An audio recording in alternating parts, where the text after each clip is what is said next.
Thank you for clicking on this video. Today, we're going to be checking out the Squier Paranormal series Rascal bass. This short scale bass is seriously cool, but it's not for everyone. Stick around, I'll tell you why. This has got to be one of the most requested basses for me to review on this channel. So thank you for all those comments, and finally, I got a chance to check it out.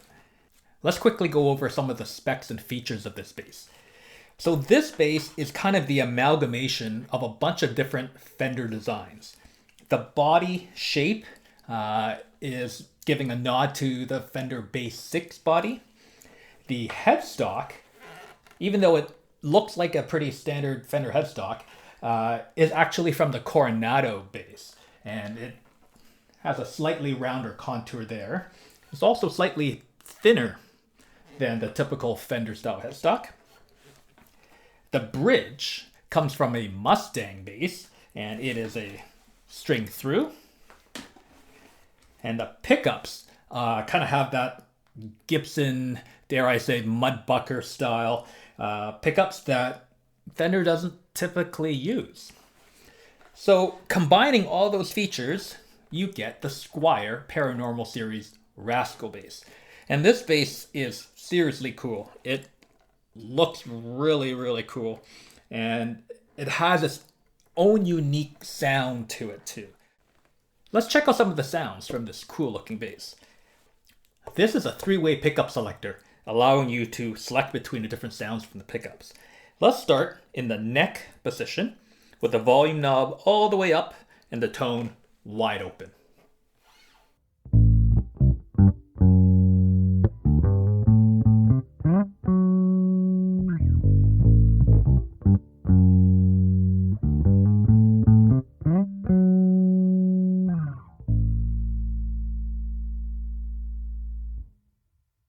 Let's roll the tone knob down to 50%, neck pickup.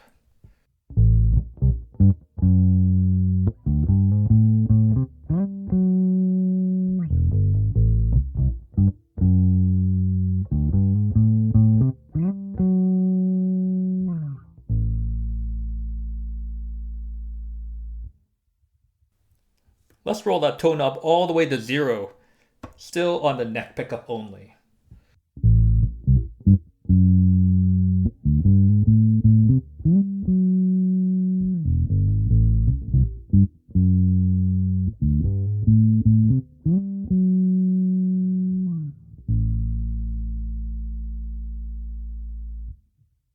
Let's now hear both pickups. So we'll put the switch in the middle, volume still all the way up. Let's roll that tone knob back up to 100%.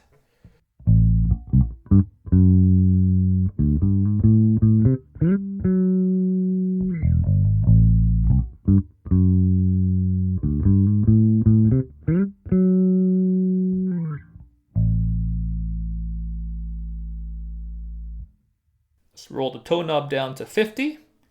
Both pickups.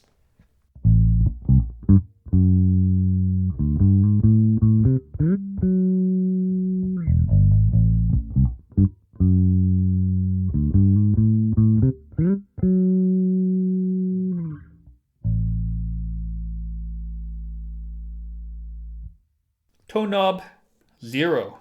Both pickups.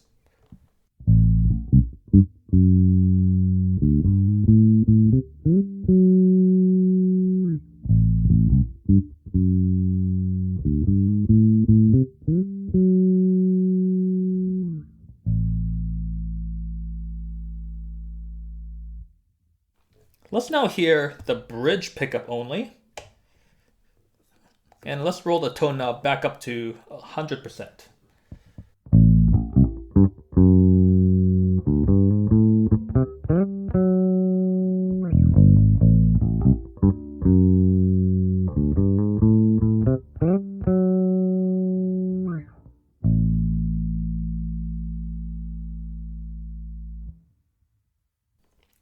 Let's roll the tone knob down to 50, bridge pickup.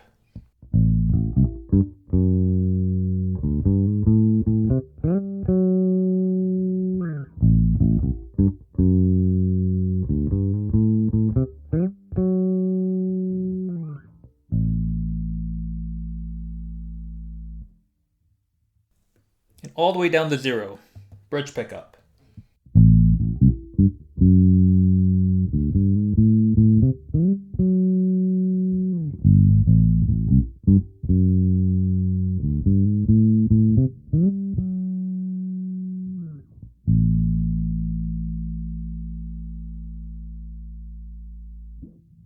Now I gotta say, this is one beefy sounding bridge pickup.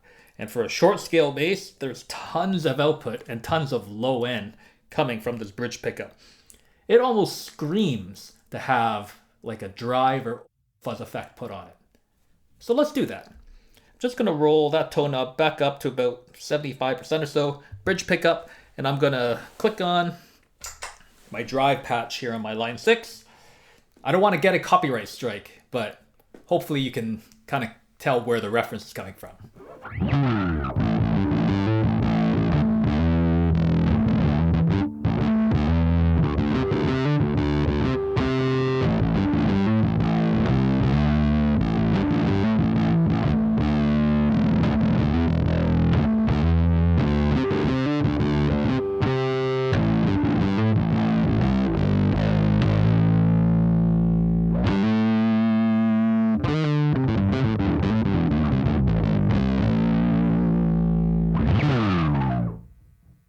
That sounds huge.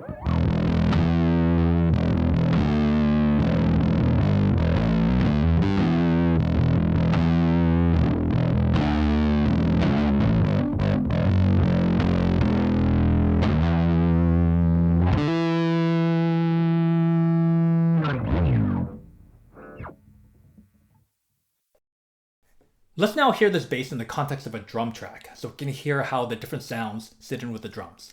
We have several passes here, and we'll feature different pickup configurations.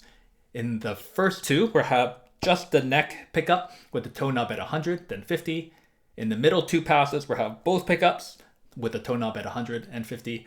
And for the last two, we'll have the bridge pickup alone with the tone knob at 100% and then 50.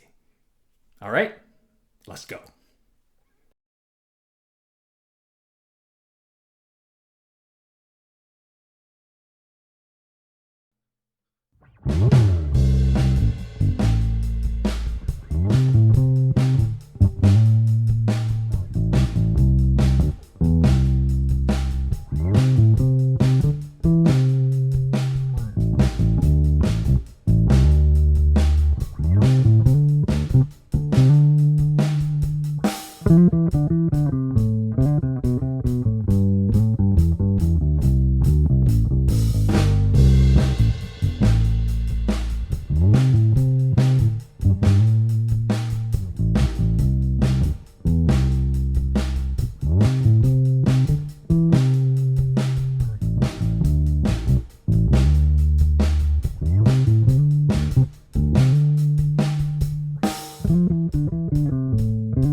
I hope you enjoyed that playing example. Please let me know what you thought of the tones by leaving a comment below. Okay, my thoughts.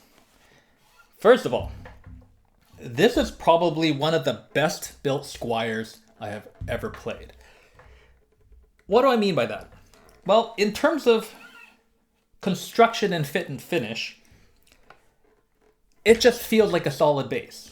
The neck pocket here, and I'll put up some close-up photos for you to have a look. This neck pocket is one of the tightest Squiers I've ever seen, and that's really, really good.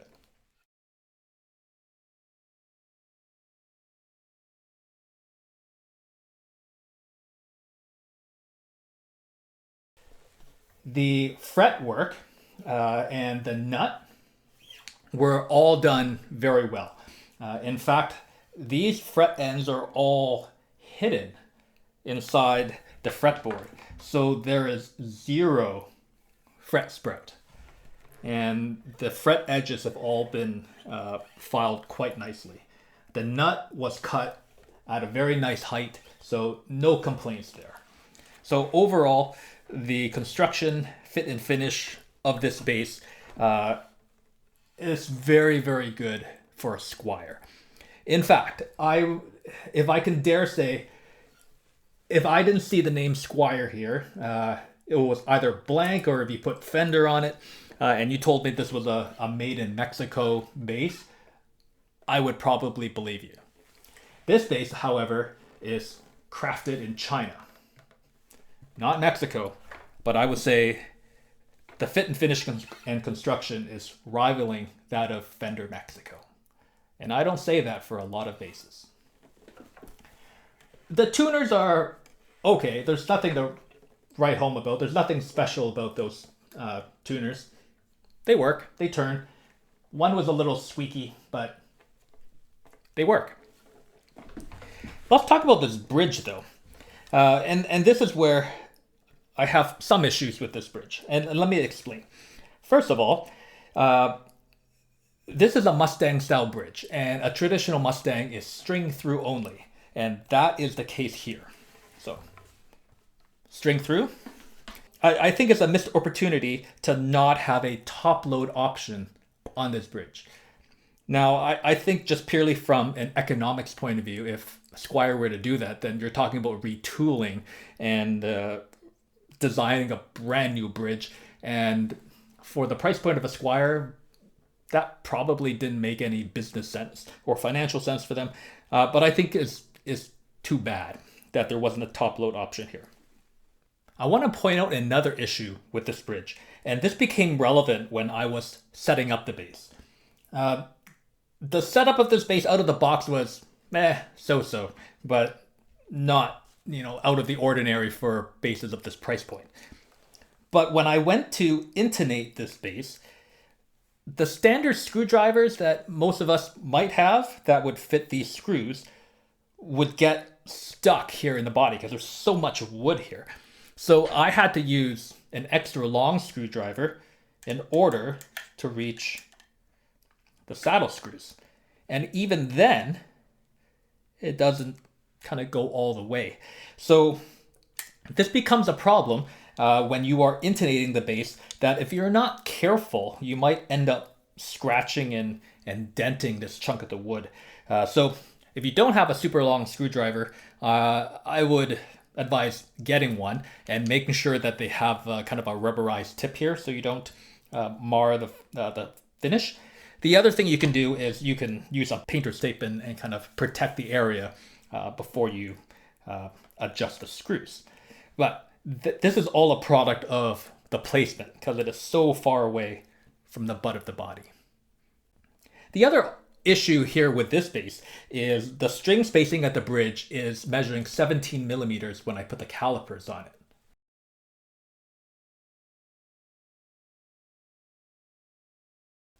And that becomes relevant for a few reasons. The first one is for people with slightly larger hands or are used to playing 19 millimeter string spacing like me and prefer the typical feel of a Fender bass.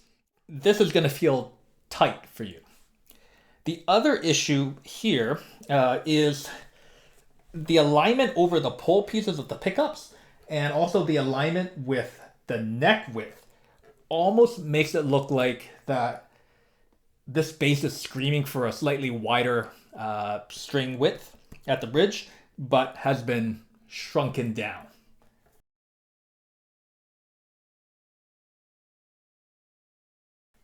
Now, I suppose that's part of the Paranormal vibe, where they're kind of incorporating different parts into the same bass. But again, I think that's a potential missed opportunity there. The other issue I have with these pickups, we'll get to the sound in a bit, but just in terms of kind of how they feel, I think these are metal shells, but they feel very thin. And what I mean by that is I didn't even notice until I started accidentally hitting it with my fingers. But I'll put it up the microphone here.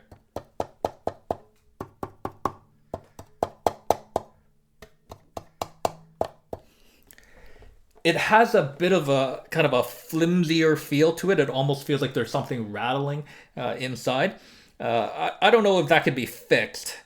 It doesn't look like it's loose, but it definitely has that kind of hollow, there's something missing inside type feel to it. Sound as well when you hit it with your finger.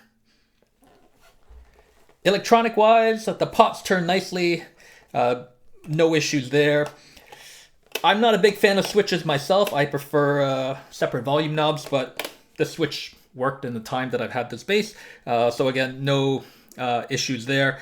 Although if they're using the same switch as like the PJ Mustangs, then these have a tendency to stop working after a while. But your mileage may vary on that one depending on how much pickup selecting you're doing.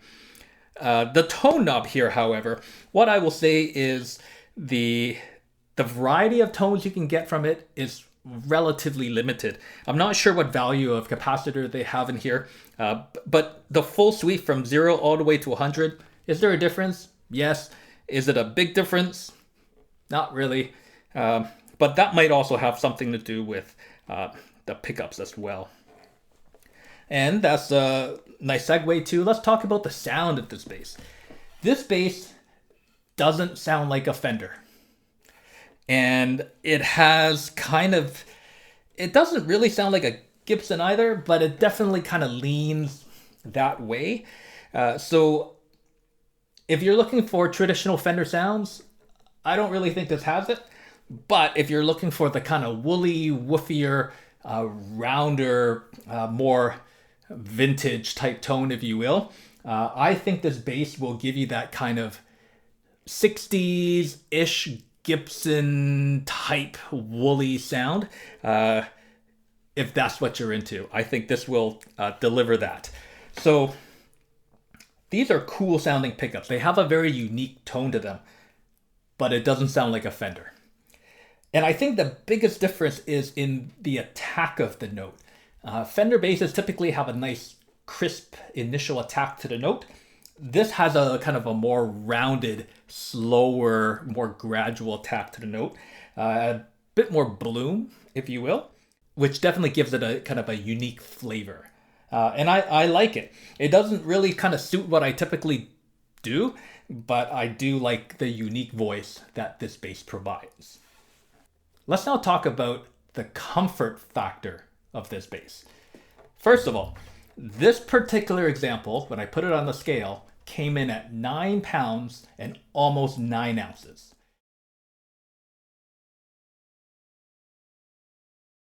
So for a short scale 30-inch bass, that's pretty heavy. The other issue it has is, even though the shape is cool, they've shifted the entire bass towards the neck. And what I mean by that is, for example, on a Fender PJ Mustang, the bridge is relatively close to the butt end, so maybe 2.5 fingers or so. But on the Rascal, it's like, 7 fingers from the butt. So everything is shifted that way, which becomes an issue if your muscle memory makes you want to play in a certain position, then you're going to find that your right hand is in a different spot. The other problem with that is the reach in first position becomes further away. So I got into playing short scale basses due to muscle issues and autoimmune arthritis. So from a comfort point of view, I feel kind of slightly out of place with this bass being shifted that way, and it's kind of taken away some of the benefits of playing a shorty, which is being able to keep my left arm a little closer to my body. The other issue this brings up is kind of the overall length and overall dimensions of the bass.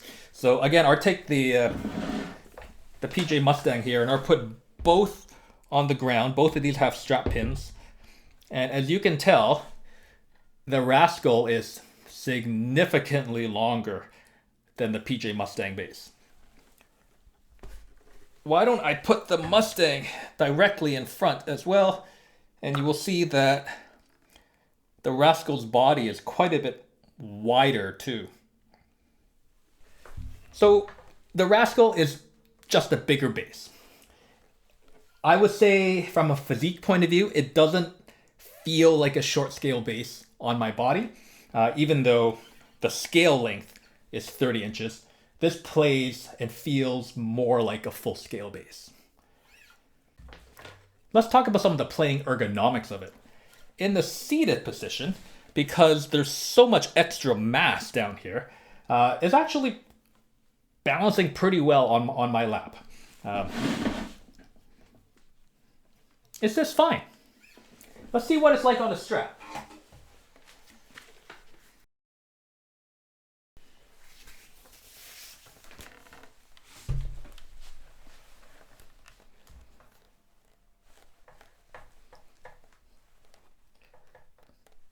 It's sitting a bit on the horizontal side, but it's not neck diving too badly. So overall, this is a very cool looking, cool and unique sounding, character-filled bass. Who is it for?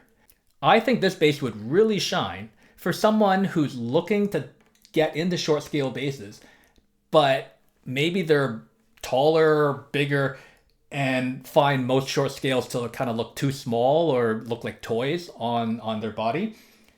This bass will actually look like a full scale bass while still giving you the benefits of the 30-inch scale, both stretch finger reach wise and also tonality wise. So that's one potential market demographic. The other, I think, big market demographic this bass would be for is people who are looking to get away from the traditional Fender sound, but still like playing a Fender-shaped object. And what I mean by that is some people just aren't comfortable playing a Gibson-style bass. I'm one of those people. I think the SG style basses sound and look super cool, but every time I play one, I find them very, very uncomfortable to play. So this will still give you a Fender-shaped object without the typical Fender sound. So I think that's cool. Who is this bass not for? If you're looking to get into short scale basses to have a comfortable, lightweight bass to play, this is not it. I think just from the reach of where first position is, the right hand positioning, like I feel kind of a bit like a fish out of water on it. I know I can adapt, but it's kind of messing with my muscle memory a bit, based on all the other instruments I'm more used to playing. But I think the biggest problem here is the weight. This particular example came in at over 9.5 pounds. So it's not lightweight. All that being said, at time of filming, these are selling for 589 Canadian dollars before taxes and shipping. The fit and finish and construction, I think, is well ahead of the typical Squier you may have in your mind. So I do think this is rivaling made in Mexico Fender territory. which is really cool to see in the Squier. Well, there you go. My thoughts on the Squier Paranormal Series Rascal bass. This is a seriously cool bass, but it's not for everyone. Thank you so much for watching this video. Catch you next time.